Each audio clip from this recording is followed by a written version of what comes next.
Herb and water versus dry places. Napansin mo ba na may herb na mas tumatagal kapag nilalagay sa tubig, habang yung iba ay mas okay kapag dry storage lang? Depende ito sa structure ng herb at kung paano sila nawawalan ng moisture. Ang soft herb tulad ng parsley, cilantro, mint at basil ay may malalambot na stems at maraming water content. Kapag nilagay ang mga ito sa baso na may tubig, patuloy pa rin itong nag-a-absorb ng water kaya mas tumatagal ang freshness at hindi agad nalalanta. Pero para sa herb na may woody o matitigas ang stem tulad ng rosemary, thyme at oregano, mas okay ang dry storage.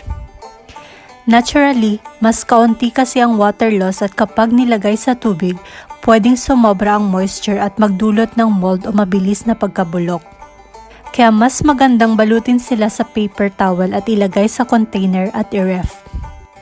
Sa science side, ang kalaban ng herbs ay dehydration at excess moisture.